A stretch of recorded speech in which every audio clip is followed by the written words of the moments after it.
I was in 2 abusive relationships, and they're very close together time-wise. The first one, I met him in my second hour, my sophomore year of my second semester, and we dated for a little bit over a month. And my relationships never got physically abusive, but more than anything, they were controlling. The first boyfriend didn't want me to ever straighten my hair. I couldn't wear certain things because he thought it might be too revealing for other guys, and he didn't want other guys to look at me. He would tell me to shut up, that he didn't care about what I was talking about, that I was retarded, that I was stupid. He called me a whore, and really degrading more than anything. And I wasn't allowed to hang out with my friends. He would call me every day at 4 o'clock to see if I got home, to see if I was where I said I was at. So there was a lot of control there. And plus, he was older than I was at the time. He was 18 and I was 15. So he was always the one to pick me up. I never had the opportunity to just meet him somewhere because I couldn't drive.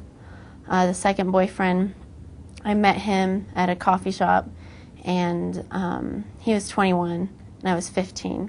And this was just a little bit over 3 weeks after I'd broken up with the first boyfriend. And it was kind of the same situation. He was very controlling. My sister came into town one weekend. He didn't want me to hang out with her. He wanted me to spend time with him.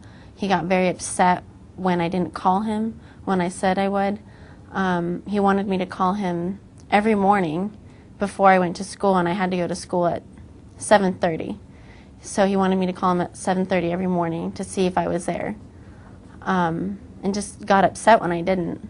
So, and the same thing, he was very degrading. The way I got out of the relationship was I just felt horrible. I was tired of feeling horrible in these relationships because I realized that they made me feel worse about myself.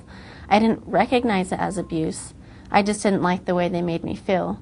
And so the first boyfriend, I lied to him and told him that my mom didn't want me to date at all.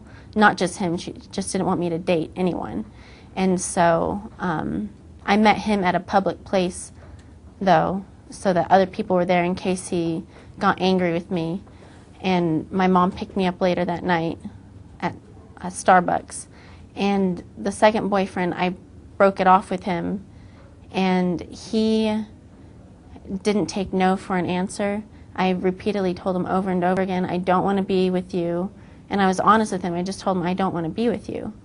And he wouldn't accept me saying that. So he would call me constantly at 3 in the morning, at 4 in the morning.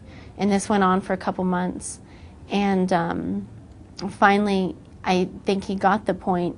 But then another month later, he met my friend, and he knew that I knew her. So he asked her to tell her to meet her someplace, but really he was going to be the one that met me there. So he was trying to find a way to get to me still. And so I threatened him and told him, I will get a probation put against you if you don't, restraining order against you if you don't stop calling me. So after I threatened him with that, he stopped trying to get in contact with me. These relationships were not more than a month. The first one was just a little over a month, and the second one was just a month. And it just escalated so quickly. And I got out before it could get any worse. So, and I had a friend talk to me about the first relationship. She saw how he treated me once when we all went out together. And she told me, Anya, that's unacceptable behavior. But I didn't really, because I didn't recognize it as abuse, I couldn't see it as unacceptable because I didn't know what abuse was. I didn't talk to anyone about it because I didn't know. I mean, if you don't recognize something as a problem, usually you don't talk to people about it. And so I didn't see it as a problem. I was hurting, but I just thought, maybe this is how it's supposed to be. So I didn't want to talk to anyone about it. And plus, I felt a little ashamed because I didn't want to tell a friend or my mom or my dad and say, this guy, he's treating me like this. Why am I allowing him to treat me like this? Because I didn't want my parents or my friends to think that I had made a bad choice and that I was incapable of making choices when it came to relationships. I think the first thing is, to girls, you have to recognize that it's abuse and stop. I know a lot of girls who are in denial about it, who make excuses for their boyfriend's behaviors or make exceptions. You can't compromise yourself for someone else. It has to be a mutual thing if you're going to make a relationship work. And if you're the one doing all the compromising so that they'll be happy and you're not getting anything in return, then there's a chance that it's not a healthy relationship. The signs of abuse are sometimes just very obvious, but we don't think of it as abuse because the first thing someone looks for is a scar or a bruise. And really, for teens more than anything, it's psychological. If you're feeling depressed when you're with that person all the time. You know, I didn't play golf. I played golf all the time before I started dating them, and I stopped playing as often because, you know, they wanted to spend time with me. I didn't do the things that I used to enjoy doing. You know, if they don't allow you to hang out with your friends, it's very controlling.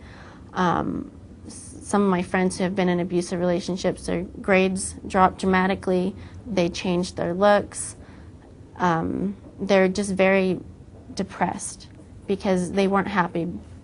And I think those are some of the signs that parents, more than anything, need to look out for, because I don't think teens recognize it themselves when it's happening to them.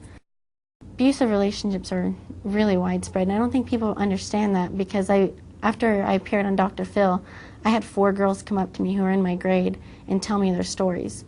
And that was just in one day.